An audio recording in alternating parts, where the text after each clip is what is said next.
Greetings, everyone. Bless up, bless up, bless up to all the good people in the world. Now, I have a scenario for you. Those of you who are heading out to work this morning or heading back from work, depending on your shift, you realize that you need gas and you go to the gas station. You pull up and you fill up your tank and you go in that car and you sit. How useful is that gas that you just put in that car? Unless you put the key in the ignition and you turn that over and get that baby rolling, that gas is of no use to you. In the same way is anger. So I spoke about anger the other day and how it's important not to stay in that emotion. But anger, if it's not used as a fuel, it's useless. So when you are angry, you have to see that anger as fuel. What are you going to do with this fuel? How will you use this to get the motor going? And so when I talk about fuel and anger, we have to learn how to tap into this fuel, how to use it resourcefully, how to use it to help you to achieve a certain end. So anger can't just be because, you are weak or because you are fearful. It must be used. It's an energy that is to be used for a purpose. So, to my Black brothers and sisters in the world, I want to say to you that these outbursts and these temporary, moments of insanity called rage is to be honest. We have to let our kids see us controlling that, using that energy for purpose.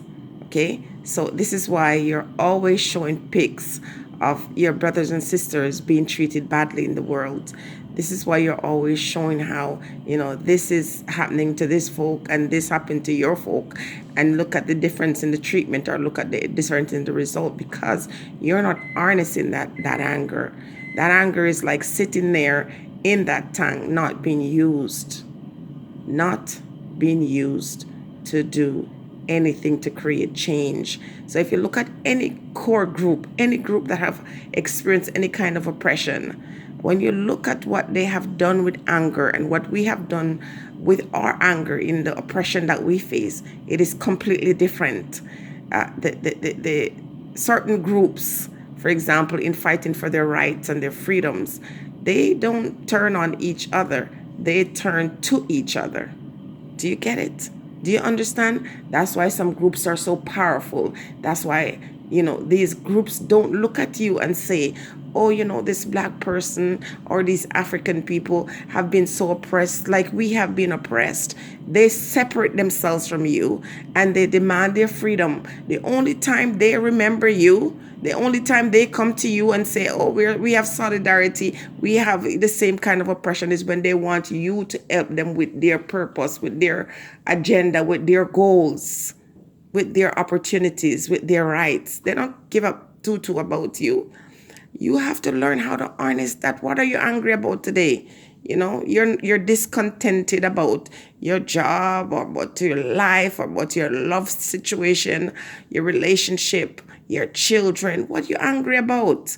And how is that anger helping you? Because just calling up folks and telling them about how angry you are and how upset you are that these things are happening to you, and you're not doing anything to make sure that it doesn't happen anymore, that it stops. Take a look at some of these organizations.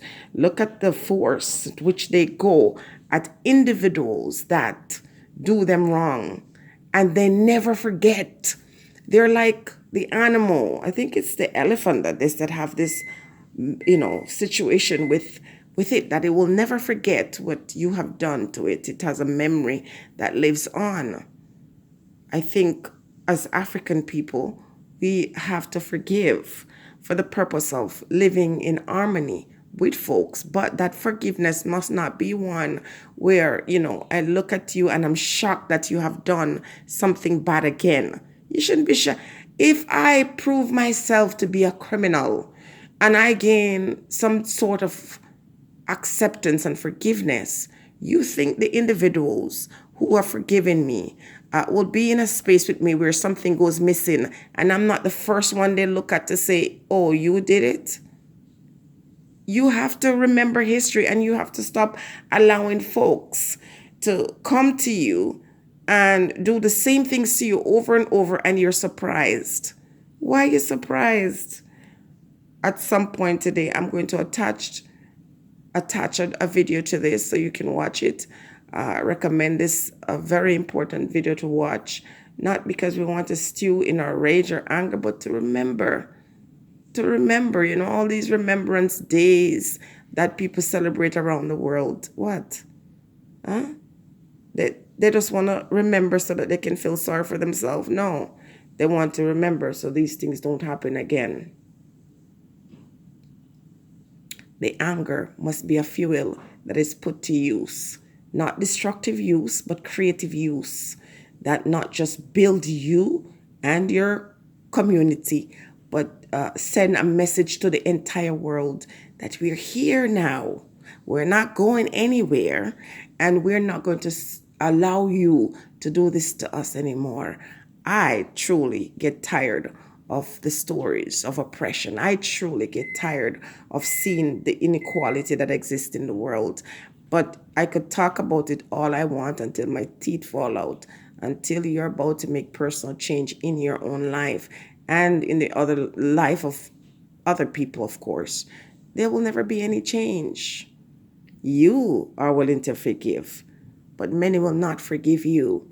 You're willing to forget, but many of them will never forget. That's why there's no peace in the world. There's no peace in the world. There will never be peace in the world because the individuals who sometimes do the worst things to other people will never forgive when anyone do anything to offend them. Remember, look at the attitude of people. Look at how they treat others. Look at how they respond to what others have done to them. And when you see forgiveness in them, then you can use that same kind of energy towards them and forgive them. But if they're not a forgiving person or forgiving people, then you have to look at them and understand that you have to meet their wrath with change, not changing them, but changing you. Stay blessed, everybody.